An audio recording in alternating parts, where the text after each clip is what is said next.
Just what makes a smartphone smarter? In a word, apps. It was even Word of the Year in 2010. And if it comes as no surprise, it might be because you recently downloaded a few. Not long ago, Apple reported the 10 billionth download from its App Store, which at last count has more than 350,000 apps to choose from. That's not to mention the hundreds of thousands of apps available elsewhere.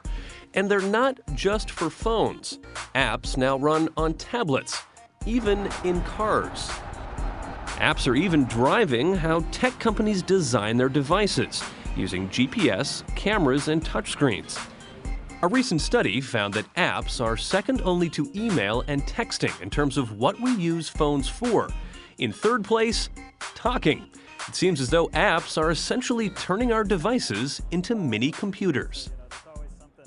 It all got us thinking, what if you applied apps to everything that you did? You might start your day with an alarm clock app. Fortunately, they all come with snooze bars. Does your morning include a dog walk? Well, apps have maps. And if your pooch eats something he's not supposed to, well, there's even an app for that. It's called Pet First Aid. Okay, come on, guys. There's even an app to buy your coffee at Starbucks. Actually, I'll have a green tea, please. If it's a Sunday morning and you've got other plans, well, you can always turn to the Confession app. Although the church says it's not meant to replace the real thing. Or what if I find myself in a place that I don't recognize? Stay with me here. You can always use an app like Google Goggles to take a photo of a nearby landmark, and then it tells me that I'm actually in Barcelona. Home to last month's Mobile World Congress, which connects 60,000 programmers and developers to talk shop about, well, phones. With CEOs like Eric Schmidt of Google. Last year, I predicted, based on a whole bunch of analysis, that within 2 years, smartphones would surpass PC sales. Well, as usual, I was wrong. Smartphones surpassed PC sales on a quarterly basis last week. The place to be at the Congress? The App Planet, which is where we met Sasha Segan of PCMag.com. And I think apps are what has caused the smartphone revolution to take off. They're about being anything you want them to be, being people's new computers. And what makes those computers personal is the apps. So that's why we have hundreds of thousands of apps out there right now. What is the big deal with these little programs? So we aren't talking about software with apps, right? We're talking about software, but especially with phones. You find that people get very personal about things. A phone is almost an extension of your body for a lot of people. It's definitely an extension of your clothing. So you have not just, they're programs, they're little utilities that help you do what you want to do, but they have part of that psychological mystique around your phone that this is kind of an extension of my hand. This is kind of an extension of my brain, and now I have more abilities. As the popularity of apps has taken off in the past year, tech companies like Google have noticed. Its mobile operating system, called Android, is available on all kinds of phones. And just this past week, it became the most popular type of smartphone in America. And if you still don't understand quite what Android is, don't worry. Well, most people shouldn't have to worry about what Android is, right? They should just have to worry about, do they have the phone or the tablet or the device that lets them do what they want, lets them get to the apps that they want and care about. The latest version of Android was developed by this man, Matias Duarte. He says apps are all about individuality. The apps are exactly how the device kind of grows to fit you like a glove. It's much more than just about self-expression. It's all the tools that let you get through the day. It's kind of a combination Swiss Army knife, suit, car, telephone, everything you want. An app basically becomes that piece of your internet-connected life. You can tailor it. Exactly. The way you want. Exactly. Those making apps have a lot at stake.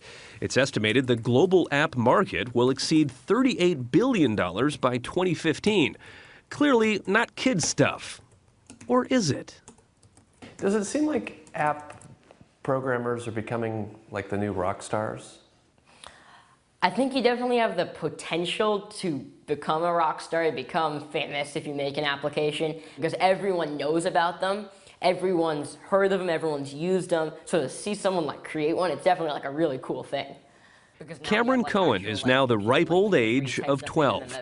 Back when he was 11, he created his first app called iSketch. Just draw a little smiley face. In 2009, Cohen was suffering from a benign tumor in his leg and underwent surgery. While recovering, rather than just stare at the TV, Cameron decided to teach himself how to make an app. It's like learning a language, I guess. So if you're not used to hearing, I'm going to take these as an example because they're very hard to know if you don't hear them, like German or Russian or something. If you haven't heard the language, it sounds like insane. The result? The iSketch app, which shot up the charts on Apple's App Store, turning a tidy profit, half of which Cohen then donated to the Mattel Children's Hospital at UCLA, so kids there could play with iPads and iPhones. Now they have iPads while you're in like a hospital bed going to the operation room. As soon as you wake up, if you wanted to, you could be playing like all day. Everyone has something that wants something there now. It's really, really amazing.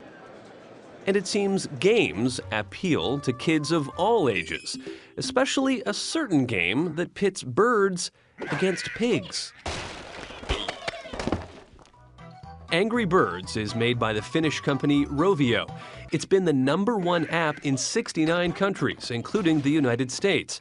Part puzzle, part goofy animation, it's been downloaded almost 100 million times. And yet, Rovio CEO, Mikhail Head, says even good apps don't always turn a profit. In the App Store, it is quite a brutal market. I would say that the top 100 games are making a nice amount of money, and then that steeply declines from there on.